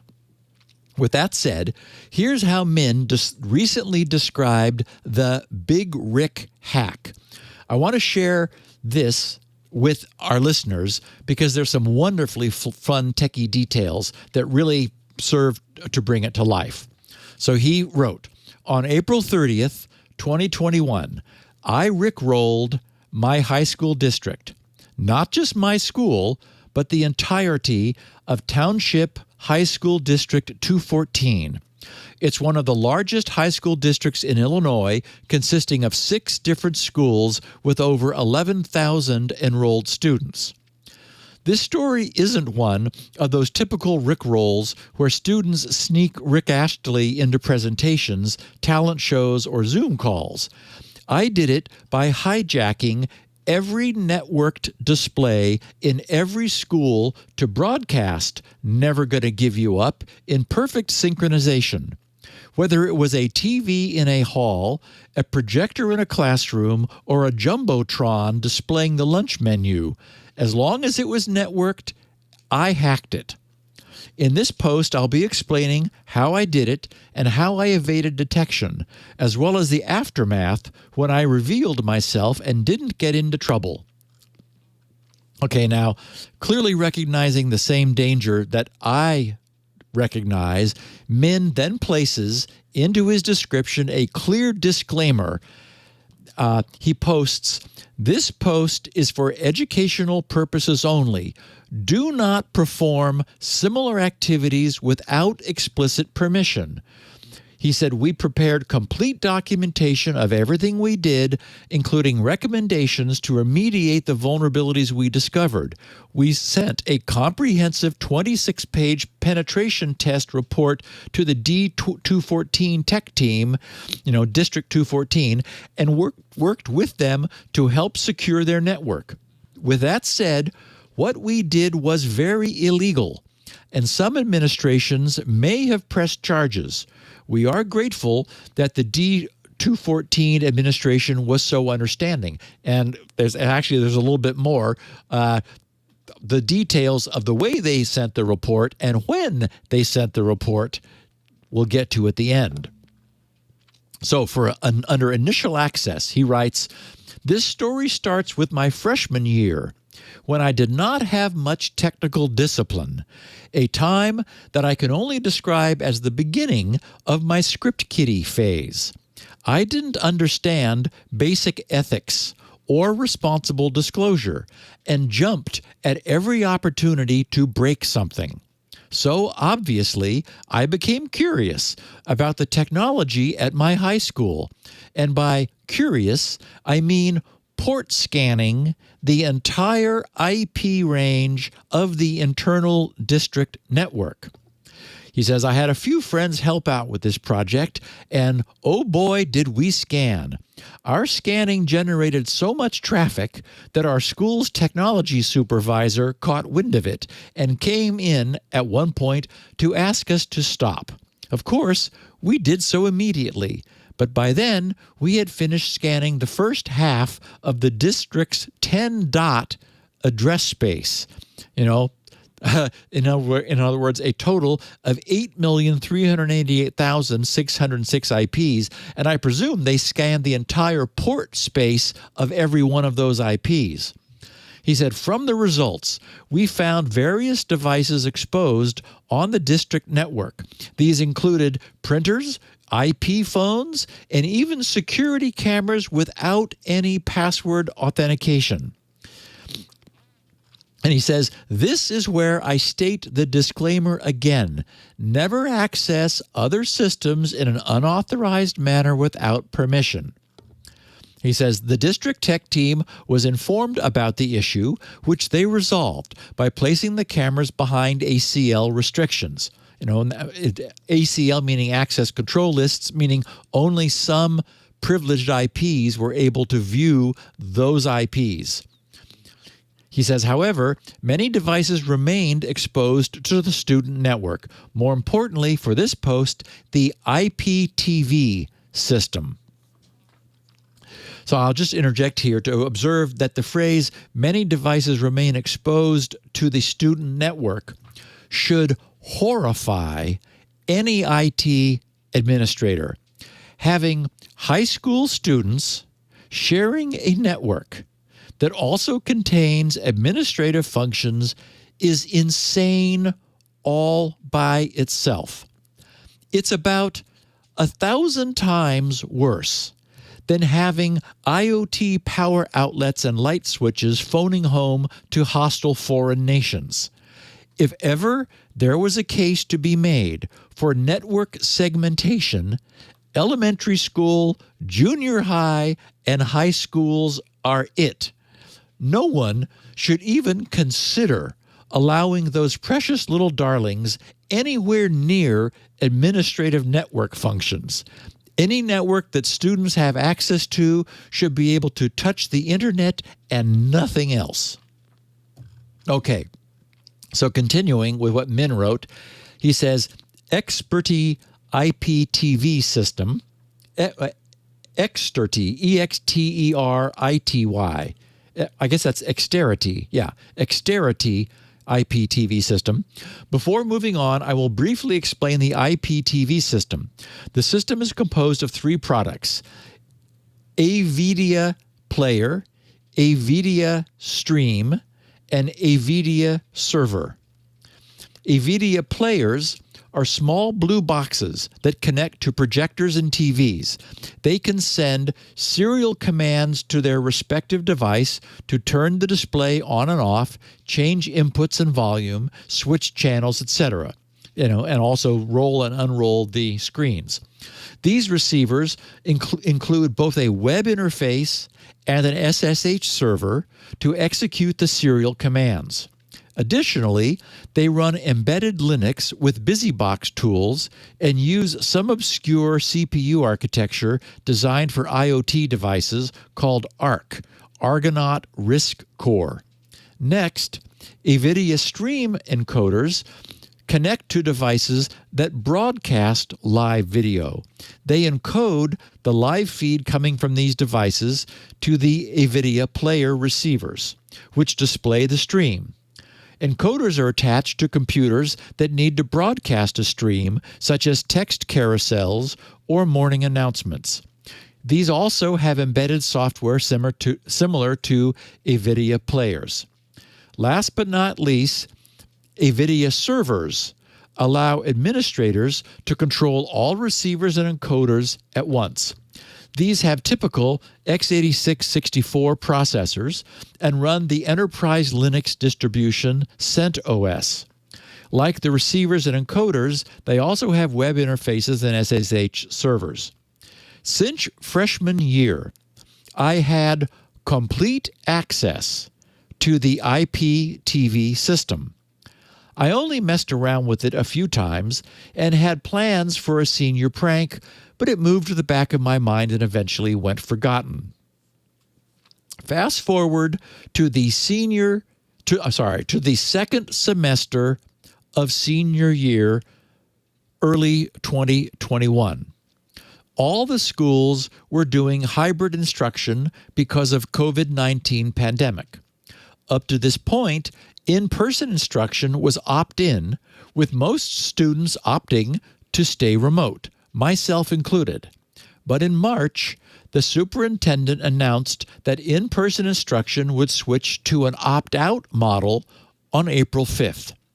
Since almost all students would be back in school, I realized that a senior prank involving the Iptv system was now worthwhile. A few days later, I decided to share my thoughts with a few close friends. I gathered a small team across the district and started preparing. We began to refer to the operation as the Big Rick. The first thing we focused on was figuring out how to control all the projectors at once. While we could send commands to each receiver using a web interface, it would not be ideal spamming HTTP traffic to every receiver simultaneously. Instead, I used the SSH access on each receiver as the command and control channel. I developed a simple shell script that would serve as a staged payload to be uploaded in advance to each receiver ahead of time. This script contained various functions that could execute requests to the web interface locally on the receiver. Thanks to the increased flexibility from the payload, I could also back up and restore all receiver settings to the file system after the Rickroll was over. In the actual payload, I repeatedly looped commands to keep the Rickroll running. For example, every 10 seconds, the display would power on and set the maximum volume. This way, if someone, a teacher, attempted to power off the projector or mute it, it would revert and continue playing. The only way to shut it off would be to pull the plug or change the input source.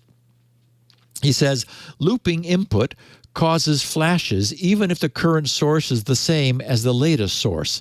I had to rely on a fail-safe input switch that activated right before the Rickroll started to ensure everyone was tuned in. You can see this flash in the video at the 48-second countdown. In other words, what he meant was he would have loved to be able to also force the input selection to continually refresh every 10 seconds, but he refused to tolerate a 10-second flash interruption, so he decided just to do it once and be satisfied with that. And we're looking at it now on the video that Leo's playing. 53, brief 52. Oh, today. Yep. Yeah, it's going to be a So brief it'll be drop at 48. out. There it goes. Yep, there it is. It blanked out. And that's as he sent the selection to the projector just to make sure that it was on the correct channel. And I'm sure he did it at once at the he did it beforehand at the start of the 5-minute countdown, and then again shortly before the video was playing. It's so impressive that he thought so much of this out. It's really yes. neat. Oh, and wait till you get to the testing, Leo, how he tested this. Because, you wouldn't want anybody to see it happening, and you got to test that kind of thing. He said the vulnerabilities exploited to gain initial access were implementation specific. In other words, the district's tech team was at fault for using default passwords. However, I discovered vendor privilege escalation vulnerabilities in all of Exfiltrate's Iptv products, allowing me to gain root across all systems. Jeez. One of these bugs was a simple GTFO bin, but the other two are novel vulnerabilities that I cannot and should not publish. Okay, the expression GTFO bin is a reference to a curated list of Unix and Linux binaries that can be used to bypass local security restrictions in misconfigured systems. So Min found a command, just a standard Linux command, on the system that could be leveraged due to a fault in some other security configuration, so he was able to get through. He said the next issue we tackled was setting up a custom video stream to play the Rickroll in real time. We needed to broadcast multicast traffic, but only the NVIDIA stream encoders or the NVIDIA servers could do this because of ACL restrictions, meaning he couldn't do it from some random computer on the network. ACL, there were some access list controls that meant you had to be an NVIDIA server or NVIDIA stream encoder.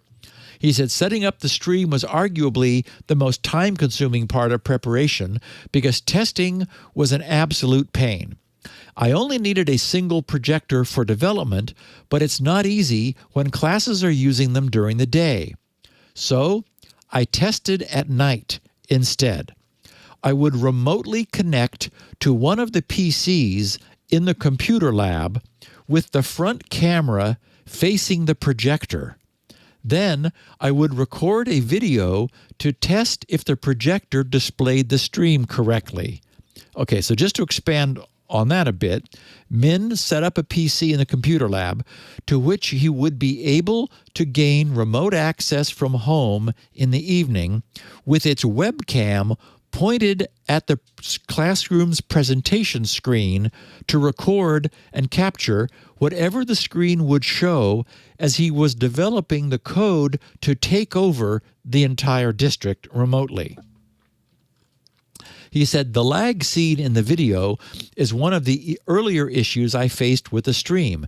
It turned out trying to redirect UDP traffic through the NVIDIA stream encoders added too much latency. I fixed this by broadcasting to multicast directly from an AV server using FFmpeg. So he ended up hacking one of the NVIDIA servers and using that as his broadcasting host. And then he said, hopefully I didn't scare any late night staff. Under an unexpected development, he said it was April 27th, a mere 3 days away from the Big Rick finale, when one of my peers discovered a new IP range full of IoT devices following a scan. It turns out it was the recently installed Bell system called Education Paging and Intercommunications, thus EPIC, thus the EPIC Rickroll. The majority of the devices in this range were speakers found in hallways, classrooms, etc. Similar to how NVIDIA players linked to NVIDIA servers, each speaker connected to an EPIC server for their respective school. These servers had a web interface locked behind a login page.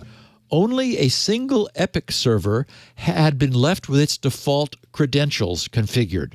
We were able to modify the bell schedule at will, as well as upload custom audio tones. We could change the bells to play Never Gonna Give You Up instead. That's so amazing.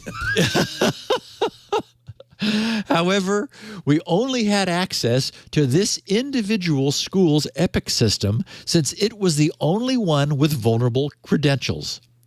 Or was it? I discovered that the EPIC server we compromised performed weekly backups of its configuration to an external SMB file share.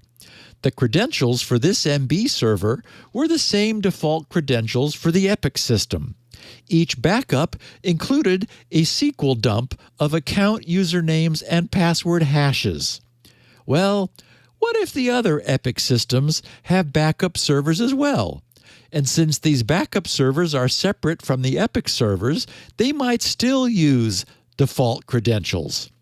This scenario was precisely the case. From there, I was able to access the password hashes for the other Epic servers and identify a local admin account available across all the Epic servers. After some password cracking, we effectively had control over all the bell schedules throughout the entire district. That's the normal bell.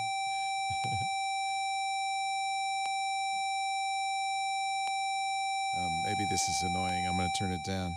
It is going to play something eventually, right?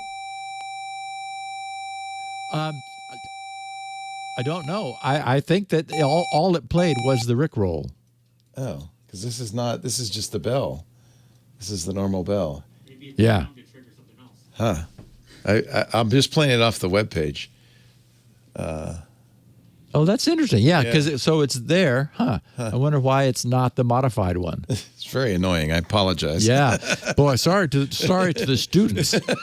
Yeah, that's a horrible bell. We used to have actual bells in school. I don't understand this. Yeah. That's a terrible noise. So, execution. One of our top priorities was to avoid disrupting classes, meaning we could only pull off the prank before school started, during passing periods, or after school. Before the pandemic, some schools would start earlier, some would start later, some had block scheduling, and some would have all their periods in one day. Conveniently, due to COVID-19, all the high schools in the district were now on the same block schedule, so we didn't have to worry about scheduling on a per-school basis. Another thing was that final exams were right around the corner. The biggest concern was that standardized testing, which wouldn't have breaks during passing periods. We decided on April 30th, which was the Friday before AP exams started. We surveyed extensively to check if any significant tests were happening on this day. We were fully prepared to abort if we learned any standardized testing was taking place. In the weeks before the Big Rick, we staged the C2 payload on all of the AVIDIA players in an automated manner, carefully spreading our actions to avoid detection. On the day of the Big Rick, we used 2 of the 7 AVIDIA servers as the C2 masters, which would connect to all the AVIDIA players and trigger the payloads. At 10:40 a.m., Rickroll stream goes live with a 20-minute countdown. And elsewhere he said at 10:55 and a 5-minute. So I think maybe he changed his numbering. He says at 10:55 a.m., AVIDIA player systems are initialized. Oh no, so Rickroll stream goes live with a 20-minute countdown. For some reason, that was just to get everything rolling, but he doesn't actually turn things on until 5 minutes before. At 10:55 a.m., AVIDIA player streams are initialized, turning on displays and changing the active channel to the Rickroll stream. 11 a.m., the stream finishes the countdown with the Rickroll playing at the end of the first block. 11:10, the payload restores the AVIDIA player streams to their previous state and removes itself. 2:05 p.m., the end of the third block bell plays a Rickroll instead of the dismissal bell. 2:15 p.m., the penetration testing report is automatically sent to the technical supervisors. We also scheduled another modified bell for 3:25 p.m.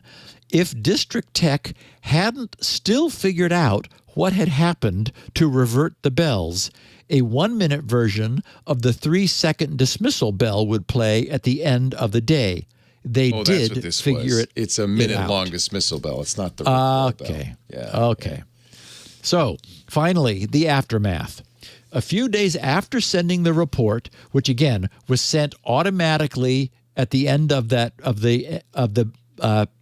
at the block's bell that automatically sent. And it was actually a few days after sending the report through the anonymous email account, we received an email response from D214's Director of Technology. What the hell? The director stated that because of our guidelines, that is the things that they like, the limitations they put on this, that is, they weren't going to interrupt the test. They really worked, assiduously for this not to be a big problem. Because of our guidelines and documentation, the district would not be pursuing discipline. In fact, he thanked us for our findings and wanted us to present a debrief to the tech team. Later, he revealed the superintendents themselves reviewed, I bet they did, and were impressed by our report. He said, I was ecstatic that the administration was open to remediating their problems and auditing them with us. Although the D214 administration communicated good intentions, and they did hold in the future, my peers did not trust the administration and were skeptical of the true nature of the meeting. One of them referred to the whole thing as a sting operation. Yeah. We decided I would reveal myself to present our debrief slides with the others remaining anonymous in the Zoom meeting. I had planned on announcing my involvement from the beginning, since I wanted to publish this blog post. He said, "Parens, I was also pretty much the prime suspect anyways." So I know how that is. Yeah. But just in case, he said, I love this. I scheduled the debrief to take place after I graduated. Yes, smart. In all seriousness, the debrief went extremely well and was productive for everyone. We answered clarifying questions from the tech team and gave additional tips for remediation. We even managed to get the district to look into expanding the IT cybersecurity program and hopefully sponsoring a D214 CTF, a capture the flag competition.